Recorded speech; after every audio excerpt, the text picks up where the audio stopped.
Back on the Tundra. There we go. This is part 2 of 3. So, swapping over all the pieces, pulling off the parts off the old frame, separating the axles, and the front suspension, all the components that we need. And shoved her back outside. I'm going to rip the engine out of it. Actually, missed that part. We're putting the engine in the new frame. Maybe I'm a little bit slow on how I'm doing my videos here, but so yeah, dropping that engine down in there quick, trying to get some things set up. That would mean that I have all the front suspension already swapped over, including some new struts and control arms and that kind of stuff that we added. Well, hopefully we get her back together here. We're going to push her back inside so we can watch a little bit more here quick. Sometimes it's impressive how fast you can work when you have the fast forward button going here. Going back at it, having to swap over some pieces and keep finding bolts that are rusted and tight and can't get loose. Hey, all right, back on day 3 on the Toyota Tundra. All right, the swap. Anyways, I just wanted to give you a little update. Whew, I feel like I'm out of breath. Anyways, yeah, it's been going fine. We had to stop and deal with a couple other customer things, but we got a little bit further here. The old frame is out. The new frame is going in. We shouldn't call it new. It's a used frame. It's a father-son kind of deal. The fathers had a Tundra 2002 with like 400,000 miles on it. They got the recall put in, the recall frame put in a couple 5 years ago. It might be more than that. I think the back of the frame has a date. Yeah, so this is a 2015 frame. Wow, it's the year that it was made or sold or whatever you want to call it.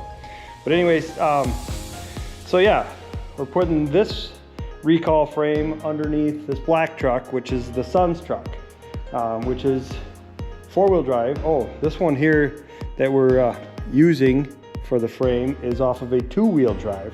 Now they both are the TRD SR5s, is that the right term? But the TRD package comes with a 6-bolt wheel. I think I kind of mentioned this once already, but the 6-bolt wheel, 2 or 4-wheel drive, is the same frame as long as the cab's the same.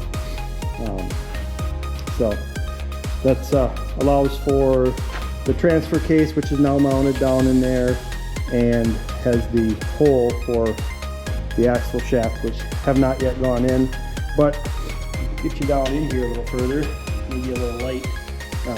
You see these knuckles actually had the hole where the drive shaft would have gone, and that's on the 2-wheel drive that they're capped off like that. So anyways, we're just working through the process, changing as little as possible for these guys, which is kind of a bummer. There's definitely some things I'd love to upgrade. It's going to get new shocks and coilovers in the front.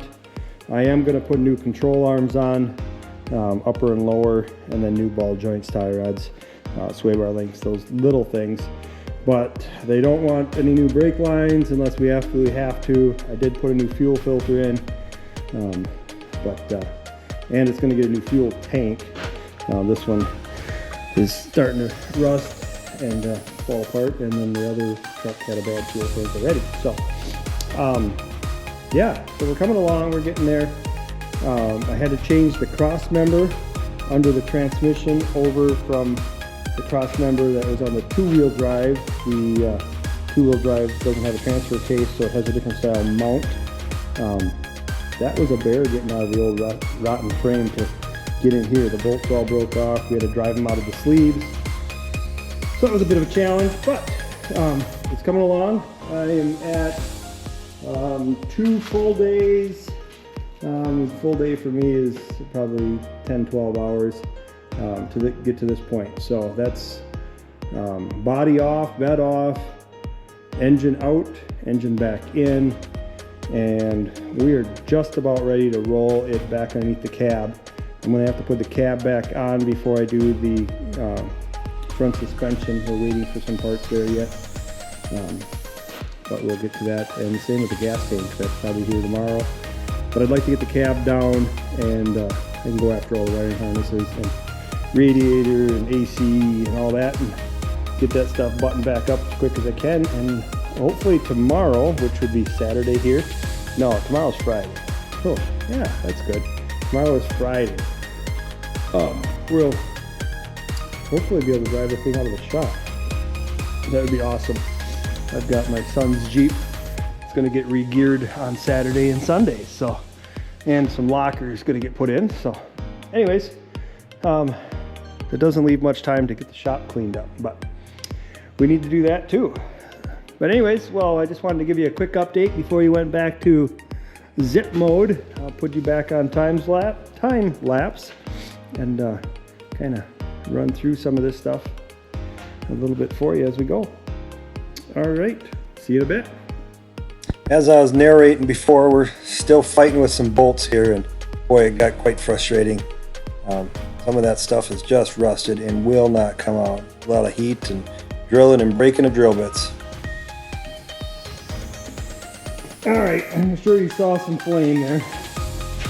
Well, maybe not, I don't know. But it felt like it was coming out of my head.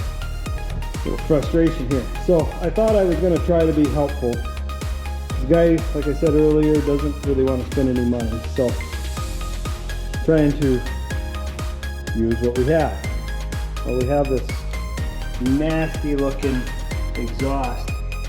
It's got pinholes, and you can see the O2 sensor is about ready to come out of there. The flange over here is like completely gone. That O2 doesn't even have a bolt in it. So I thought, well, why don't we just loosen these bolts quick, make it easy to change when the future comes, you know, because it's going to come. You're going to have to put them in. Well, I turned the first one, put some heat on it, and started backing off. Nut started spinning on the bolt. Okay, that didn't work, so tried to thread it back on. No, of course that's gone. So ended up blowing that one off. Very well. Let's loosen the next one. Put a little bit of heat on it, and let it cool down a little bit. Got the impact on it, spun about a half turn, locked up tight, broke off. And they're stainless bolts, so they don't want to blow out very easily with the torch. Don't want to drill out real easy either, but we were starting to get somewhere with drilling it, and then I broke a drill bit off. So, yep, some of those flames are probably coming from my head. But it might be time for a few minutes of a break, because the frustration is climbing. You try to do something nice, and you get what you give, I guess, you know, you give a little something. All right, sorry for whining there. So anyways, we'll come back to this in a little bit. We'll go off to something else. Well, we didn't get as far on this video as I wanted to, but video 3 is coming. We'll look for it. Don't forget to like and subscribe, and you know, thanks much for watching. Appreciate you watching all the way to the end.